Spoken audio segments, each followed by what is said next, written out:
Bismillah, wassalatu wassalam ala Rasulillah. All praise is due to Allah, and may Allah's peace and blessings be on the last messenger of Allah. Dear viewers, we'd like to respond to the Dispatches program which was aired on Channel 4 in the UK on the 15th of this month. This program claimed to expose Wahhabi teachings and those who were propagating it in the UK, as well as Saudi Arabian connections. Unfortunately, this program was a very irresponsible effort, and I'm sure it has done much more harm than good. Unfortunately, the material was biased. It wasn't presented fairly, both sides being heard. At any rate, the section of the program which concerns me particularly is a quote which I made with regards to Prophet Muhammad's marriage to Aisha before the age of puberty, as being the defining parameters for marriage in Islam. This reality is something which no Muslim in his or her right mind can deny. However, this statement which I made was specifically in regards to attacks which were made on the Prophet's person for having married a person prior to puberty. Actually, what I clarified was that marriage to young people was something normal 1,400 years ago. And in fact, what happened was that the Prophet in his marriage defined for the generations to come where were the limits, what were the principles regarding marriage and age. His marriage defined the distinction between the child and the adult as puberty. Because though he married Aisha before she reached puberty, she did not come to live with him until after puberty. This was at the age of 9. Puberty at the age of 9 was not uncommon. It was quite common in Arabia. Now, I spoke about this with regards to the other option, the option which is followed currently in Western society, in Europe, where certain ages have been fixed, not in accordance with the natural transitions in a woman's life or a man's life, but numbers fixed by tradition or custom through debate, but really having no clear principles, and this which is why they vary from country to country.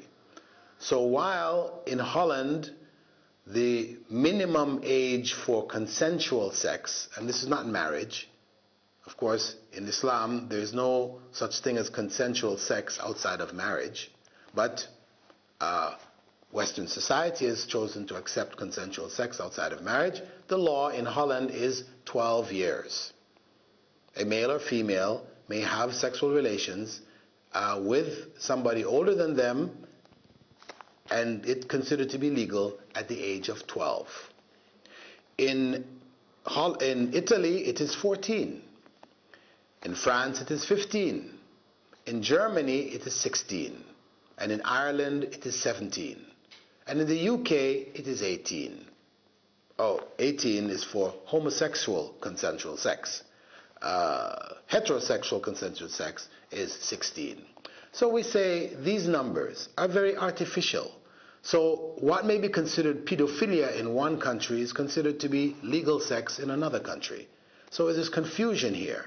What I pointed out was that Islam clearly defines for us the parameters. Puberty is the transitional point.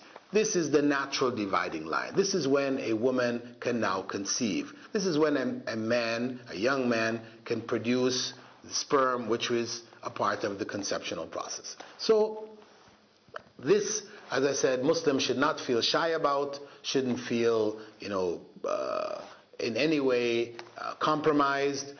This is the natural parameter set by Islamic law, and it will stand for all times. However, I did point out, and I have always pointed out, that Muslims living in non-Muslim countries are obliged to follow the laws of those countries.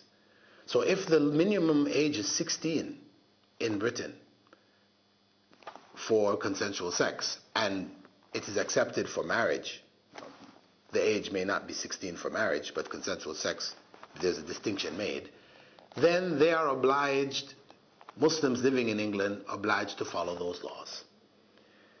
If they don't agree with them, if they want to change them, then it should be done through due legal process. If they can't do it, and they're not satisfied, and they prefer to be able to practice the marriage laws as permitted within Islamic Sharia, then the next option is to emigrate. I do not promote the breaking of the laws of the society in which they live.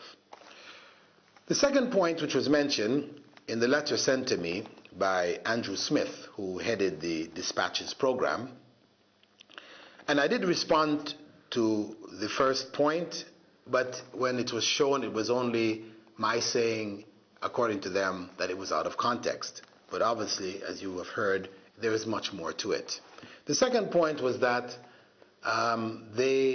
because the research is on Wahhabism as being taught, according to them, from the universities of Saudi Arabia, they asked me to confirm that in fact I was trained in the Islamic University in Medina, trained in my Islam there. And I pointed out to them in my response, my written response to them, that yes, I studied Islam, and if you want to call it trained, yes, I was trained in Islam in Saudi Arabia in the Medina University, but I was also trained in Islam for my PhD at Wales University in the UK. So if you're going to mention one, mention the other.